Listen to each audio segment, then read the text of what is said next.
whether you're watching this on YouTube, watching this live, or you're listening to the podcast. It's my great pleasure today to have Tracy Fryer with me. Tracy owns Design Studio Perth, and Tracy and I met at an event a few months ago, and it was the usual thing of, oh, hi Tracy, what do you do? Oh, I'm into branding and design and all that. Oh, that's fantastic. What do you do? Oh, I help business owners get their businesses ready for sale. Well, when a business is selling, it would be important that they had good branding and good, consistent marketing and all that.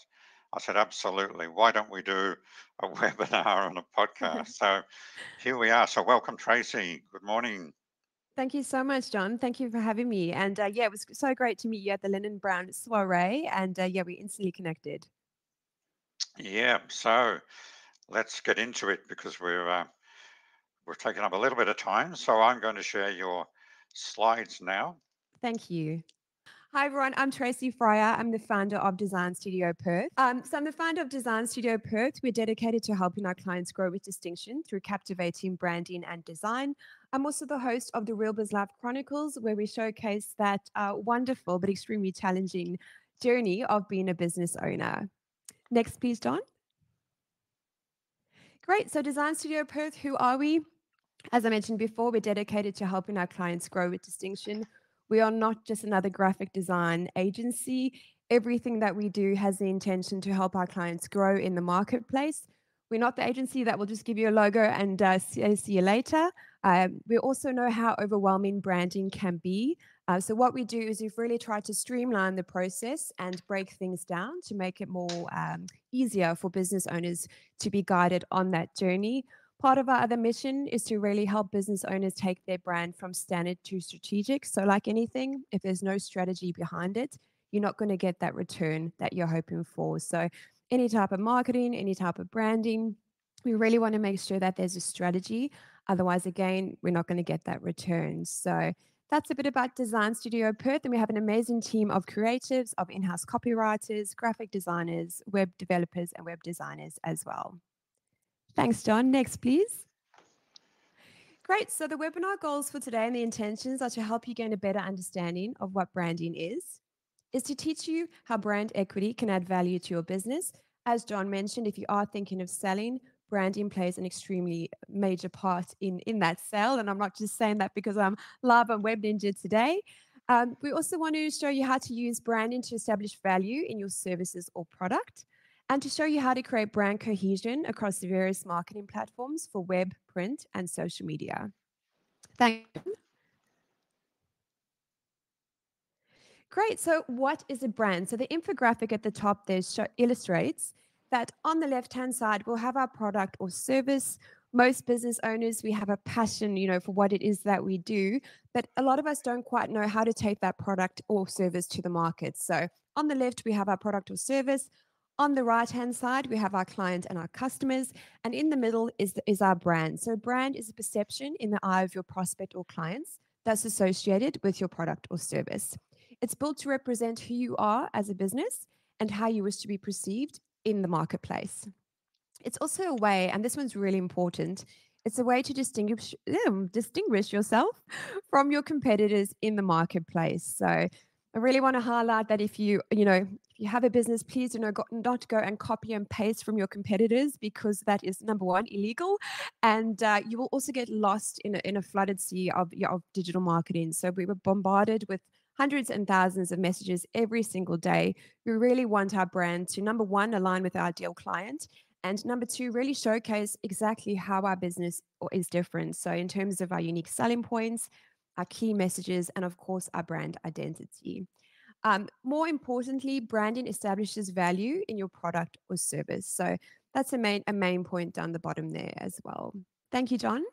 Yeah, just for everyone, a copy of the slides will be available afterwards. So, and on the recording, you can go to full screen to see some of the detail. Thank Okay. you.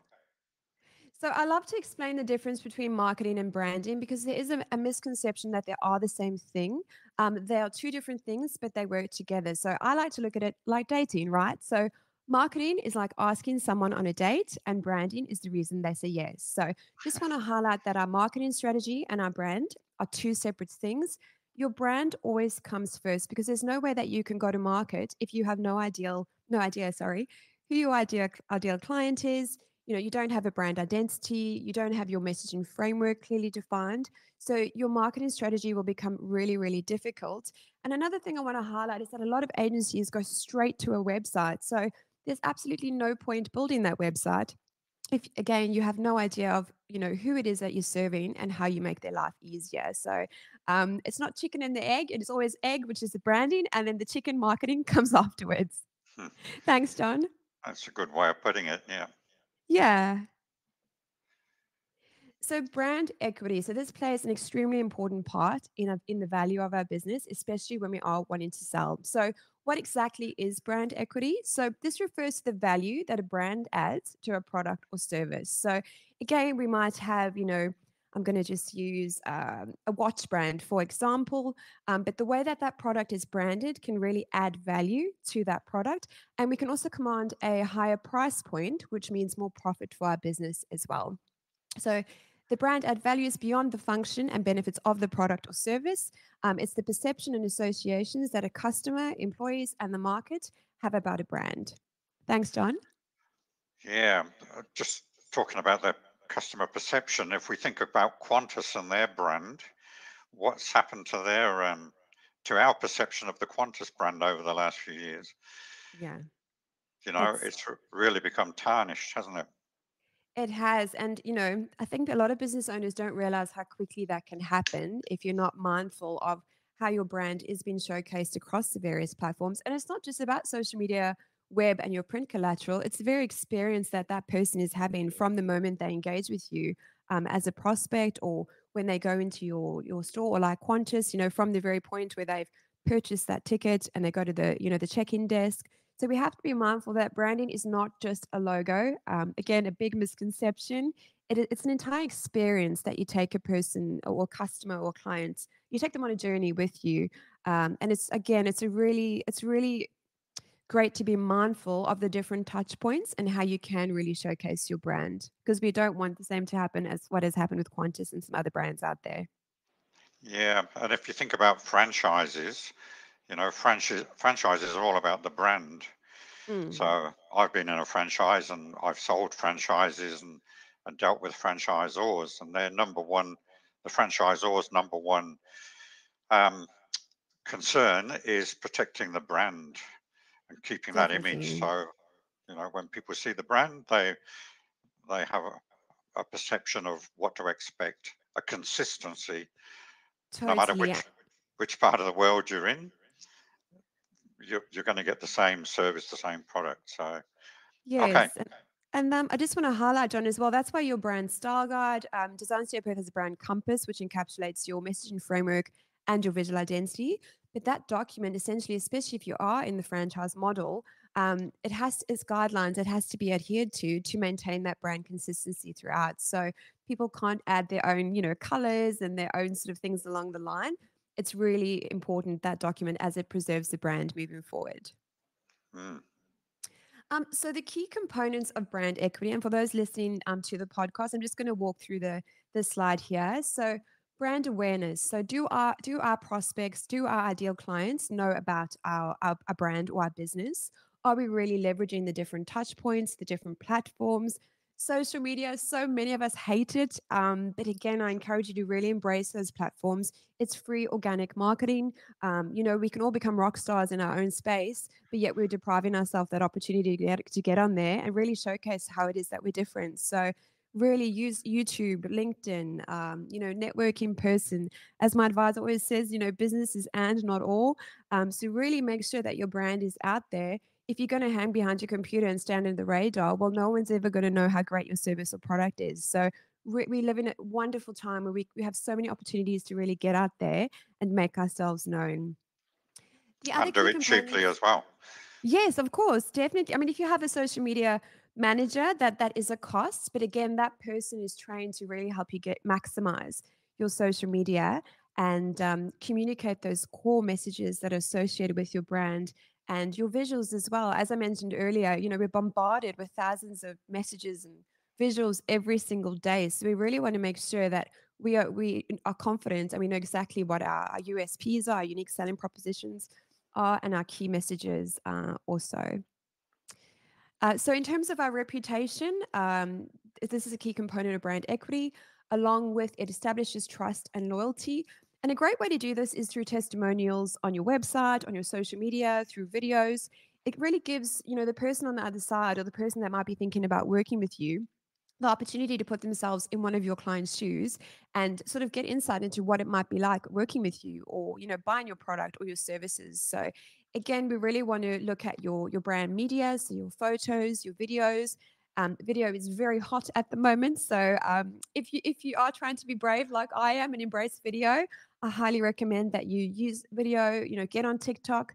TikTok is one of those platforms that I was wrong about. I thought you had to dance around in your underwear and sing, but you don't. I'm very pleased.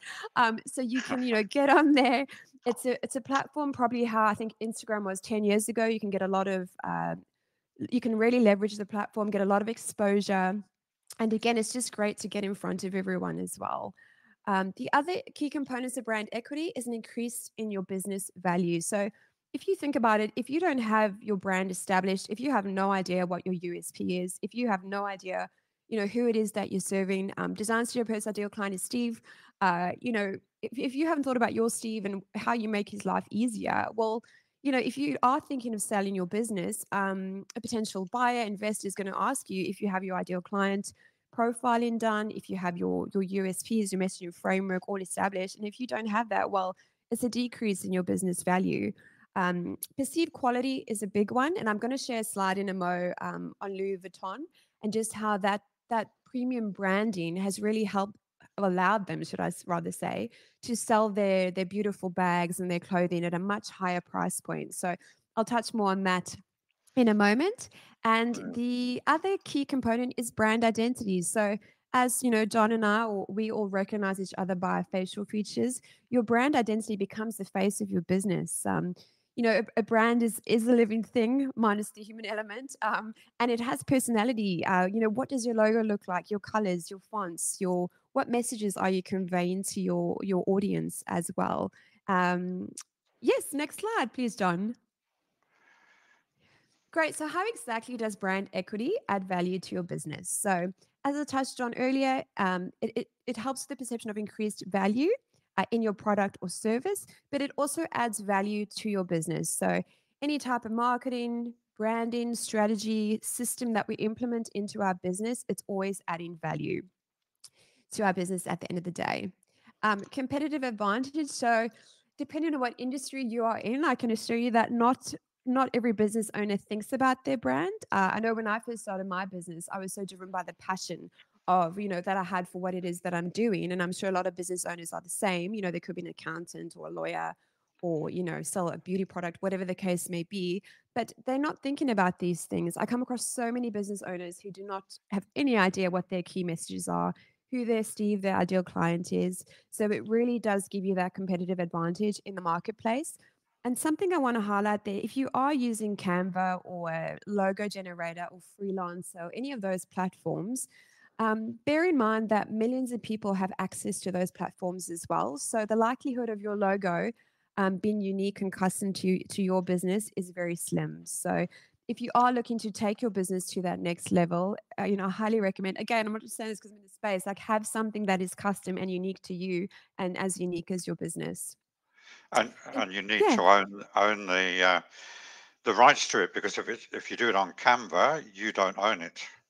great point. Thank you, John. Yeah, so that relates to our IP and actually trademarking. So trademarking your logo, that it actually belongs to you. And if someone does attempt to try and copy it in any way, you can, of course, take legal action. But, if you trademark it, it belongs to you. And again, Canva, like John has mentioned, you can't trademark those assets because the platform is designed to, empower everyone to have the ability to design. But at the same time, it's making everyone look the same because everyone has access to those assets. And the same with stock photo websites as well. Stock photos are great, but I highly encourage you again to be brave and get out there and have a bespoke brand photo shoot, because again, there's only one of you and there's only one of your team. And those photos belong to you, and you don't have to worry about another accountant or lawyer or picture of Perth being used. Those are your bespoke photos. Yeah. And yes, did you want to add something, John? Yeah, well, it's the same with using artificial intelligence, AI, and chat GPT and things like that. If that's Mm, creating, even if you're using it to create product and things like that, again, who owns the IP? yeah. You'll find that you don't. Um, No, that's a very good point. and the lawyers are going to have a field day. Um, I did a webinar like this with Juan Perez, a lawyer who specializes in IP and patents and trademarks and all of that. And yeah, with the introduction of AI, it's the lawyers are going to have a field day. So Definitely. with all these Yeah. sort of things, just going back to that increased value thing, Yes. a guy called Daniel Priestley, who I follow religiously, everything he puts out, he did a great little presentation on that, and he talked about, if you went out and bought a ring for your loved one and you put it in a Coles or a Woolies bag and gave it to them, what would the feeling be and how much value would they put on Mm, it? But if you did the same ring and put it into a Louis Vuitton or somebody like that bag package with a ribbon around it and gave it to them, then how much value would they put on it? mm. And it's the same with our customers and our clients. They want to see your service or product nicely presented. So, you know, how you come across and how you present things will enable you to charge more or get more for your business when you sell it. Yeah, and that's a great point, John. That's I think the Carlsberg will probably be a no to the proposal, and the Louis Vuitton probably a heck yes. So Okay, you'll probably cover that a bit later. So I don't want to steal your no, thunder. that's fine. All good. Next slide, please. Great. So, how do we build and maintain brand equity? So, again, brand equity isn't just a buzzword. Neither is branding. It actually is really something that business owners do need to consider in their business. And regardless of whether you're a startup or if you've been in business for 10 years, we've got the likes of Louis Vuitton, Gucci, BMW, and people will say, "Well, my business is nowhere near that." But again, those brands didn't start there. They started small and they grew. So, if you haven't, looked at your branding, especially if you are wanting to sell, that's a great opportunity to really have a look at it. So, brand equity, sorry, is a tangible asset that can significantly enhance the value of your business, especially when it comes to selling. By building and nurturing strong brand equity, you're not just creating a brand, you're creating a legacy that potential buyers will see as invaluable. Next slide, please, John. Great. So, one of the ways that we can do this is through consistent brand messaging. So, really taking into account what are the core messages associated with our brand and how are we communicating those on our website, on our social media platforms, even at networking events, one-to-one coffees, as well, ensuring that all communications from marketing to the customer, as mentioned before, to our socials, to everything that we do, there's that cohesion across the board. Um, and again, if you haven't done any type of strategy or you've kind of got the generic core messaging around your business, I encourage you really sit down and think about how it is, how are you different? And I think John's going to upload a few PDFs that will assist with this to really discover how your business is different. Next slide, please, John. So the other important one is consistent use of brand assets, and I can't stress this enough. Please use your brand style guide. So I've just showcased Design Studio Perth, just some of our brand assets there. So we've got our logos, we've got our brand colors, and our fonts. So a style guide is great because it actually saves you a lot of time, energy, and money. And you don't have to decide if you're using Times New Roman or Calibri as your font choice. We always assign a set body of fonts to the brand, and again, it just raises that professionalism because not a lot of businesses are aware of these types of things. So, whether you're doing a tender documentation, a capability statement, a webinar with John, you use consistent brand assets across the board. So, in terms of those visuals, there's the same visuals everywhere that someone engages with your brand. John, did you want to add anything? No, it's that consistency is so important. I mean, I see it when I'm looking at businesses when they're thinking of selling, and um, they've got a whole mismatch of uh, colors and shapes and sizes and stuff. I mean, it just does not look professional. So it No. detracts from the first impressions, particularly of the business. Yes. Getting that consistency across all your platforms is just so key. Even Yeah. even emails. Yes. And it's, I don't, unfortunately, there isn't a lot of education about this. And again, some, like I say, some agencies do go straight to that website. They just choose whatever colors they feel suit your business instead of really taking the time to understand your business, your ideal client. So I think it's not really the business owner's fault. It's more that the education out there, and this is why I'm so passionate about this space, is to really educate business owners on please don't go straight to your website. Establish a brand first. Once your brand foundation is in place, you can then pull that across your social media and your website, and that's going to give you a better return and actually speak to that ideal client of yours. Yeah, the choice of colors is Hmm. is a really interesting one. I was always told for a long, long time, that blue is a good business uh, color that Yes. people trust. IBM, Big Blue. You Yeah. know, everybody trusted IBM. Nobody got sacked for recommending IBM. I used to Hmm. sell against IBM, by the way. Um, Right. we used to say nobody got sacked for buying IBM, but Yeah. blue seemed to be the consistent business color. But these days there's so much more choice, and it is about Hmm. being different and about being unique, Yes. standing out. Definitely. I had a business owner last week say to me, "Well, there's not much difference between my light blue and my dark blue." And I was like, "Oh my goodness, there's actually like individual codes for each color. Like if only you knew." And again, those codes help you create that cohesion across your socials and your website as well. And something else I wanted to highlight in this space, for example, we've got a gold gradient. Of course, you can't add a metallic digitally, but if you are having your business cards printed, you could add a gold foil and add those different finishes that can really make you stand out. So on my business card, we've got gold foil on the side, and it always gets a great response because again, you look very different. You're not just another stock standard, matte or gloss business card. So really think about ways that you can enhance your brand. Of course, keeping within your brand guidelines, but to really make you stand out. I mean, if you go to a networking event, you've got 10 business cards. Well, how is your one going to look different in that pile? And what's going to prompt that person to potentially connect with you or reach out? Yeah, cool. Next Next. slide, please, John. Great. So as I mentioned as well, it really adds to our higher quality of products and services. So Louis Vuitton is a great example. Their business was valued at 26.3 billion last year. Their profit margin is 98%. The average bag costs around 170 US dollars, and it retails, now this is I think a very low starting point, at 8,500. Their bags go up to 50 grand and so on.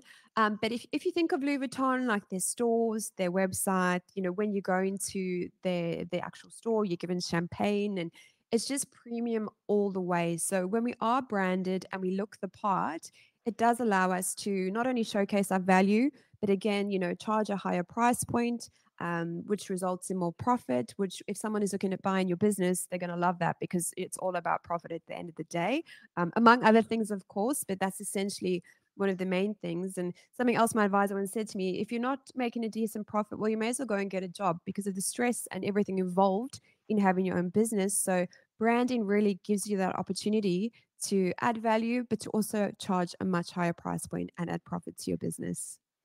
I love it when you see these stores sometimes, the Louis Vuittons and um, Dior and so on, and they actually get you to queue up outside. They only allow so many people in the Yes. store at a time.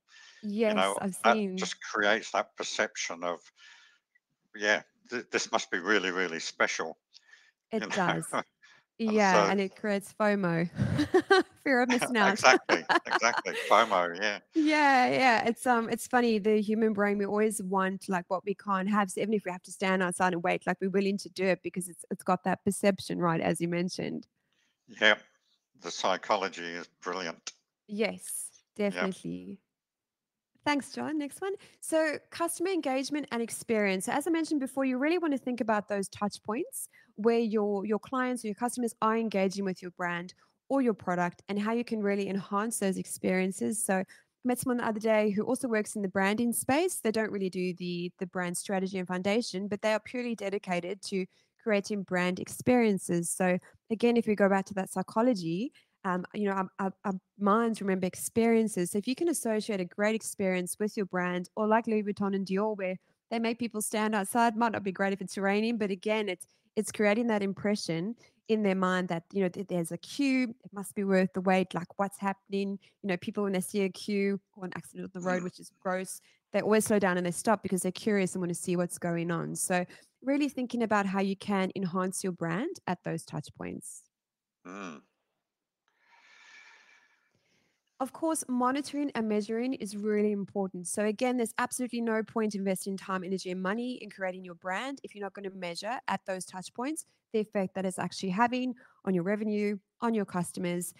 So, great ways of doing this are through market research, customer feedback. Something I like to highlight with customer feedback is that everyone is very time poor. So if you are going down the road of trying to get customer feedback on the experience or on something, on a product or service that they've engaged you for, it's always great to pick up the phone, ask them a few questions, and then what you can do is type up that testimonial in an email and just get them to sign off. So that way they don't have to sit and carve out time of their busy day to actually give you the feedback. But again, that becomes real gold that you can use on your website, on your social media as well. And as I mentioned before, it gives your prospects the opportunity to put themselves in the shoes of that person as well. Google Analytics is a great way to monitor where your traffic is coming from. So it's a plugin on your website that tells you people are coming from LinkedIn. If they're coming from Facebook, if it's through a lead magnet that you have. So really checking in every month, every quarter, every year. Where are you gaining the most traffic? What's exactly working? Where's room for improvement as well? So definitely recommend measuring those different stats. If you have got a social media marketing manager, also make sure that they do give you a full report every month. A lot of social media managers don't do this, but again, if you are investing that time and money, you want to make sure that what you're doing is actually intentional and it's giving you some sort of return.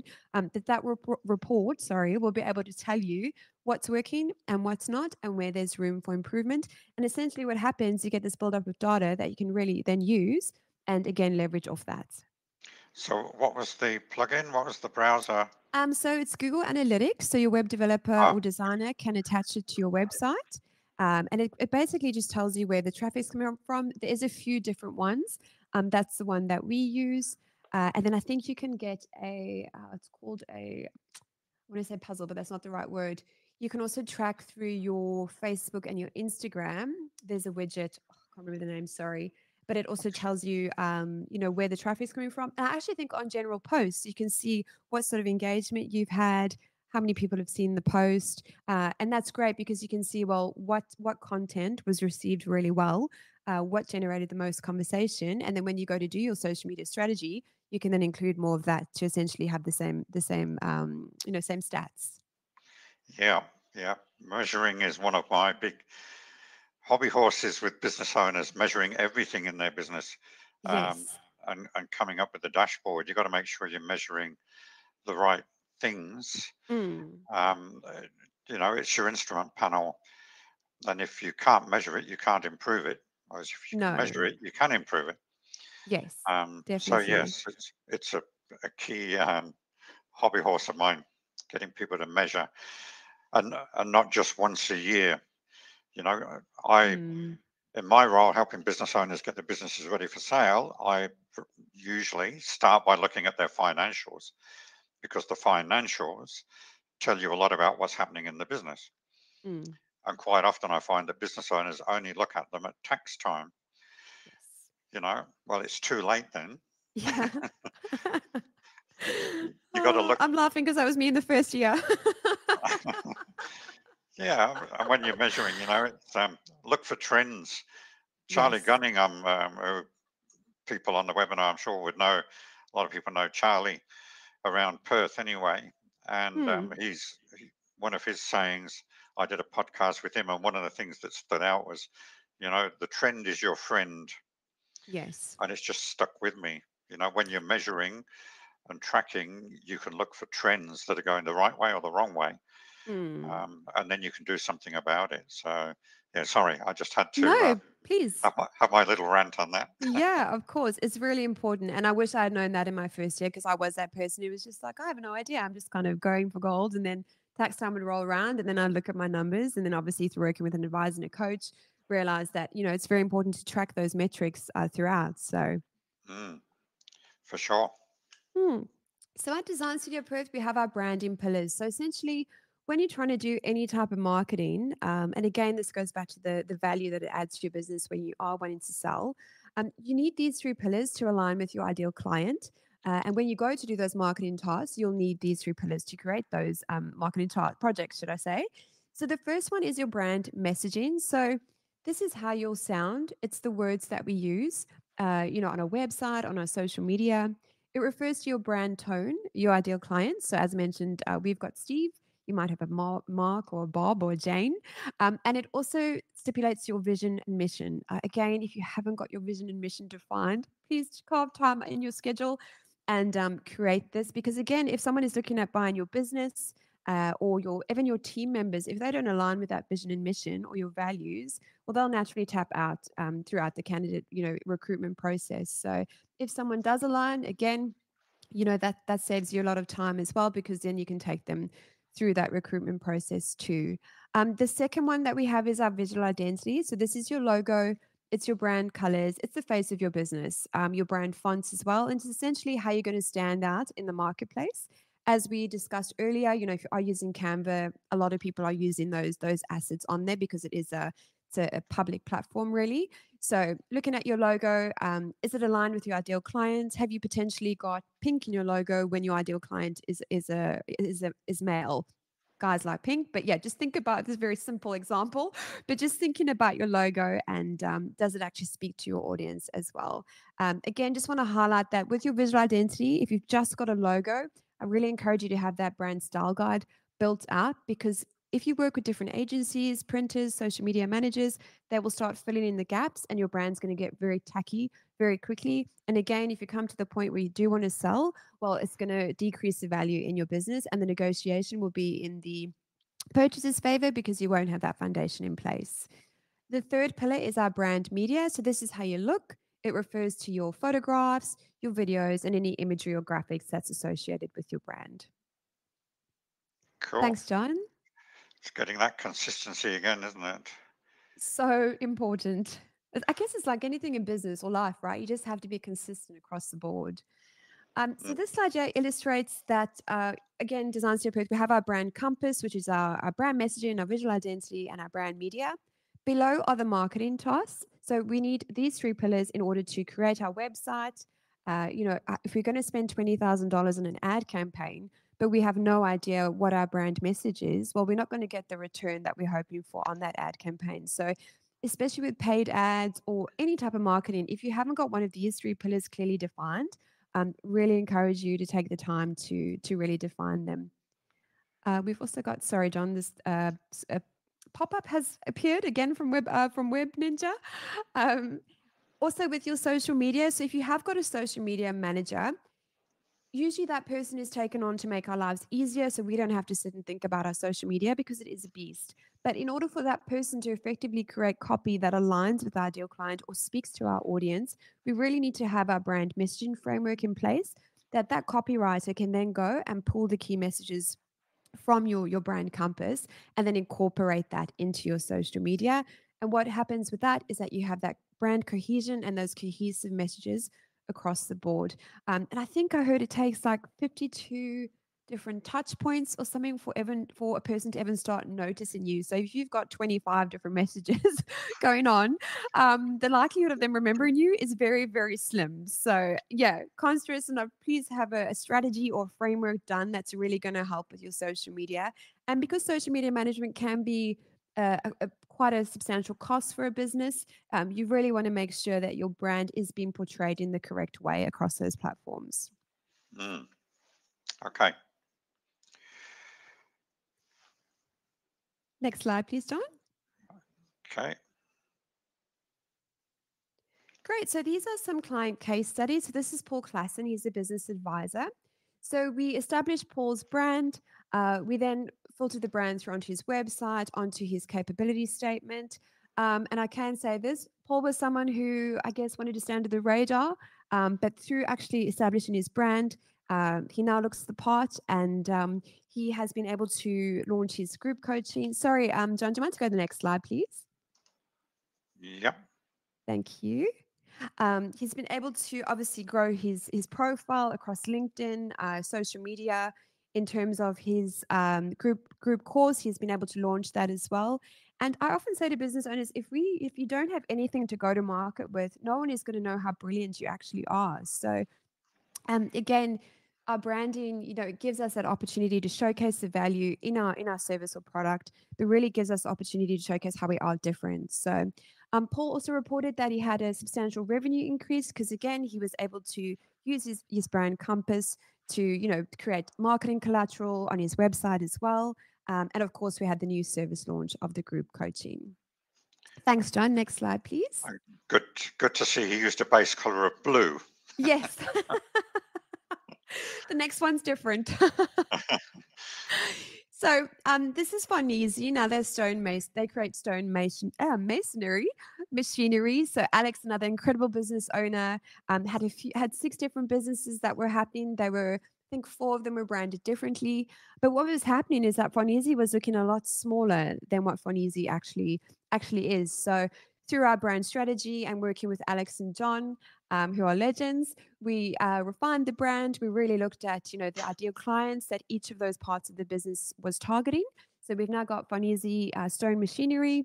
We've got stone tools. So those are all the actual products that service the machinery. And then we've got Farnese masterwood as well. So Farnese now, it looks like a lot larger than what it was looking before. And again, there's a cohesion that's happening. Sorry, John, do you mind to go to the next slide, please? Thank you. So we've got our modern brand identity. So again, we built out the brand compass. Their brand messaging framework is clearly defined. There's cohesion across the 3 different parts of the business in terms of their visuals. They've got a new premises that is opening in Malaga very, very soon. So it's been great to see little snippets of how the visual identity has been used in terms of the signage, in terms of the actual design of the retail store itself. So absolutely an increase in brand equity as well as we've refined the brand and really got clear on who it is that we're serving and what our brand stands for. It's really added value to Alex's business. And improved marketing as well, because there's a brand compass in place. Any type of marketing that Farnese does, they don't have to reinvent the wheel or waste time trying to think about what am I going to use today, what colors, what fonts, because everything is encapsulated in their brand compass. It makes it easier, doesn't it? When It you've got a definitely style does. guide and everything's, yeah. Yes, 100%. And it's just the amount of time that it saves. I mean, I think a lot of business owners, we start our business to free up more time in our life and to do all those things that we want to do. But a brand style guide will save so much time, energy, and money. And it's a great tool to share with your team. If you've got a new team member, they can get a pretty clear idea very quickly of what the business is about. And when you come to sell your business and you present a style guide to the prospective buyer, it's, yeah, just a massive plus point. It definitely is. Yeah, because essentially they don't then have to go and try and create a brand. I mean, if you've got 40 years of history, and I see so many businesses, 40 years of history, and they've done really well. They've just used a logo. But if you're at that stage where you do want to free up your time, go traveling, whatever it is that your dream is, if you haven't built that brand, that potential buyer will then have to go and essentially do that. So it actually saves them a lot of time as well. Yep. And I mean, that's, why people buy franchises and buy into a franchise and become a franchisee, because the branding is all done. A lot of the Yes. marketing is done for them Mm. and everything. So that's what you're paying for when you pay to join a franchise. Yeah. Very, Uh, very true. Thank you for mentioning that, John. the So I've now made available the download of the slides. So anyone watching the webinar live can now download by going to okay, it's in the chat now, so you can click on the link. But I think you've got an offer for people as well, Tracy. Yeah, so I think there was a URL that you were going to share. So in that actual, it takes you to a landing page, and you'll have access to our brand discovery questionnaire. And again, I highly encourage you carve out, 2 hours of your weekend, of your evening, whatever works for you, and really sit down and think about your brand and your business. There are questions on there that will prompt you, and really do that deep thinking. Right, carve out that time, uninterrupted. Put your phone off, get your favorite drink, and really sit down and do the hard yards. And I think that's why so many people avoid branding, because it's a big task to undertake. But once it's done, you'll reap the benefits time and time again. Fantastic. So the download of the slides is there, and the link to the brand discovery questionnaire is there. And if you're watching this on YouTube or listening to the podcast, then you'll be able to get those from the show notes and from the notes on the YouTube video. Mhm. So anyone got any questions before we wrap up? Just type it in the chat or in the questions. Otherwise, Tracy, that was fantastic. It's makes so much difference when a business has that unique identity and Yes. the consistency. I think the things that I'd like to reinforce for people with looking at a brand is it's got to be unique. It's Mm. got to fit your audience and your market. So you've got to know who your target is. You've got to be able to measure the results of any marketing that you do. Um, because if you can't measure it, you can't improve it. Yeah. And protecting that brand again. I keep mentioning franchises because franchises is all about brand. Yes. And what you're doing is, as a smaller business owner, is you're developing that identity and uniqueness. And then when you open up branch offices or you go interstate or you take on the world, you Yes. take that brand with you. It's all done, So, and for people wanting to buy a business, um, it just makes it so much more attractive Mm. to be able to take that over and run with it rather than have to try and clean it up or start again themselves. So, Yeah. anything you'd like to add for people, Tracy, before we finish off? I think, yeah, thanks for mentioning the part you've just highlighted, John, because I think it gives you that confidence. And someone described it as branding gives you that like radical swagger in the marketplace. And I've seen it with my clients. Like they don't have a brand and they kind of just, want to stay on the radar. And then they build a brand and it's like a whole new person emerges. So, and I think, that's one of the beauties of having a brand. It really helps you show up, in your pure greatness without getting too woo woo on you. It really helps you show up in that light and really showcase how you are different, because no one is like you and no one has a business like you. So branding is a great visual and verbal tool to really help you do that. Fantastic. And people can contact you at Tracy at designstudioperth.com.au. Yes, that's really fine. Or LinkedIn as well, Tracy Fryer. That's Tracy with add an E and Fryer like deep fryer. But thank you so much for having me, John. Really great to chat with you, and thank you for the introduction to your audience as well.